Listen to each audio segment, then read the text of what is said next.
X-rays and all sorts of stuff, you know. Okay. Okay, ready? So you do your introduce. I will. We're live now. Are we? So you can say hello to the planet. Are we already? Is this it? It's recording. Oh my God. But I can edit it out. Okay. So you don't have to worry. All right, I'm not worried. Don't panic. I'm not. Hello. Am I panicking? No. Hello, this is Surf Tuesday.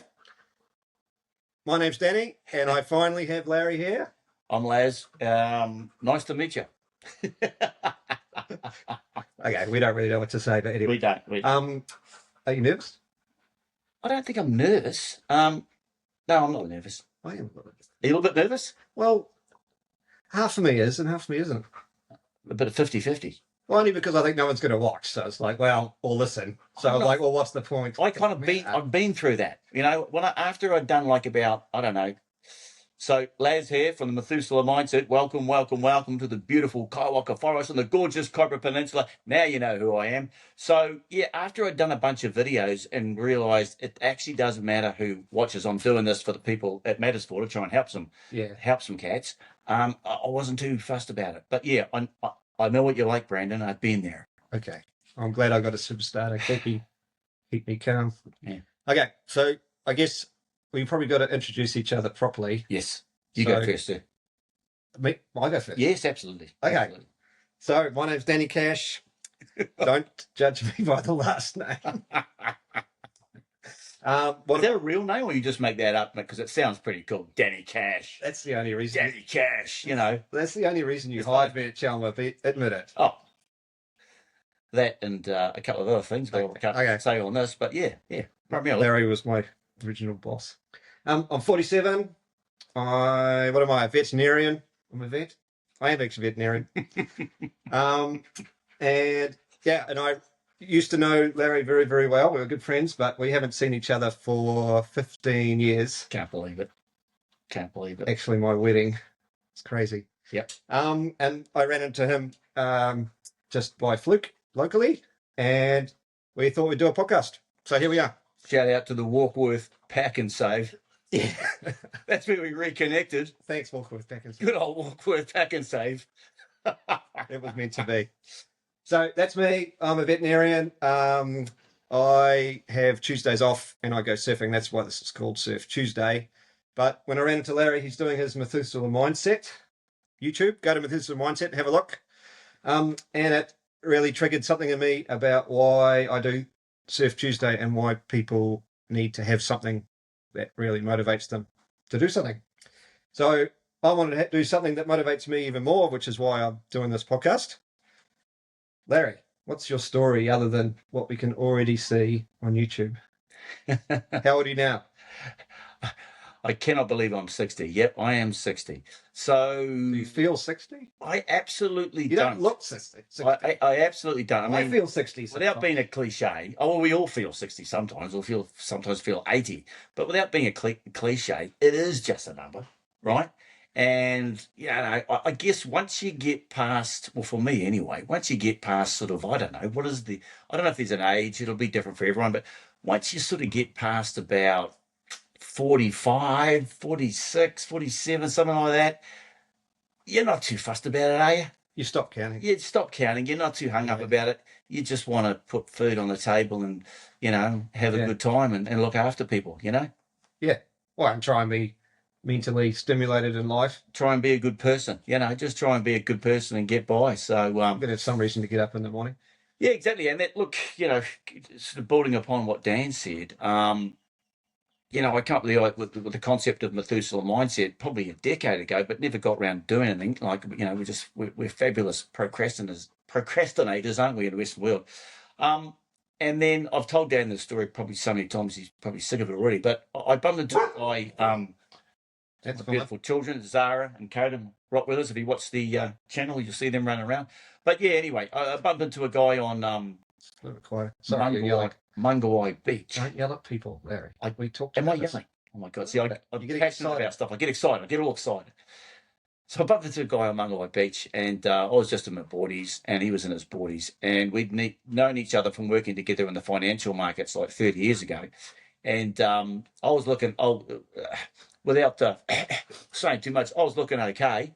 And he was not. He was like about 130 kilos or something. And he was just blown away, and he just said, you know, WTF, what the Sam Hill? And I was saying the same thing, and he's going, oh, mate, he says, just work, life, I stopped exercising, just drinking, eating bad food, and here I am. And anyway, peeled off, you'll find this when you meet with people that you've known really well and you haven't seen them for a long time, and you get back, you get through all the small talk real quick and peel back a few layers. And as it turned out, this fella had just recently returned from the doctors, and had been diagnosed with type 2 diabetes. And he was younger than me. That was a few years ago now. I was probably in the mid-50s. He would have been about, I don't know, 45. And he was not well, type 2 diabetes, say no more. So he was in a really bad place. And anyway, I took him through a couple of things and said, listen, mate, a couple of small changes, get your diet right, just start. And was he already trying that stuff? Or had No, he wasn't, because it was one of the reasons I put the channel up on the website, because I found a lot of people in that 40, 50s demographic, when they get into that dark spot where they're feeling a little bit hopeless and they don't know what to do, they jump online. They're too embarrassed to talk about it with their friends and family.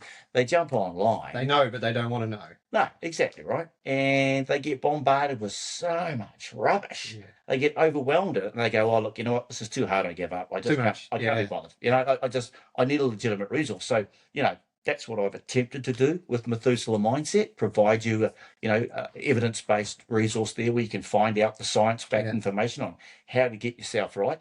But again, I won't get on the soapbox, but I'm passionate about that because, especially in the Western world, and I've lived in the States and worked in the UK, it's a crisis right across Western society, where people get into their 40s and 50s, their diet is just absolutely rubbish. They're just eating, they might as well eat cardboard, right? They're not exercising, and they're stressed from work. They're drinking too much. They escape from stress on social media, or the alcohol, or both. Way too much alcohol. And do you think sometimes the driver of not making a change in their life is underlying stress or underlying depression, possibly? Mate, I've got to be honest with you. I don't know what the answer to that. I think it's different for everyone. Very complicated. It's hugely complicated. I think it's different for every person. We're all different. We all have our own, different circumstances. But I wish I did know the answer to that, because it blows my mind. Because, like I say, I lived and worked in the United States, and mixed with a bunch of people over there. And the obesity problem over there is even worse than here. The diet's worse. You'll get this a large proportion of the population over there, and I'm talking, Western males in their 40s and 50s and above. They're working all day. They get home from work. The first thing they do is crack open a beer. They eat a TV dinner, right? Yeah. Exercise is not even on the menu, and then they sit on that. Not even thought about it. They sit on that couch. They drinking their beers, eating that rubbish. And then, in a couple of years' time, they're not well, and they're ending up in hospitals. Right? It's harder to turn around once you see. It's impossible. It's not impossible. Well, no, it feels like it's correct. impossible. It feels impossible. Hey, big man. And so I guess that's really what this is about. Is kind of break that downward spiral of, and often these are very successful people, like in business or in work. Oh yeah. Or in life, whatever they do, they're smart people. They're relatively motivated in their job. They turn up. They do good stuff. Yeah. But when it comes to their own personal life, they're terrible. They're terrible. It's a thing that blows my mind. That how can you be so good at your job? Correct. These are hugely successful people, and yet they don't. Their focus and is not their own personal health. Yeah. Right. And because that affects their family, right? Like, of course, when you think about, well, that's selfish if I do it for me, but it's no. If you've got a family and kids and people you love, and you're sick and not well, that's not great for the people around you either, is it? Of course it's not. It's not. Look, and again, we'll probably anyway. So bumping into Danny, and I mean, obviously, if you follow the Methuselah Mindset channel, I absolutely, even though I say that the mindset, and I firmly believe that is the most important factor of it.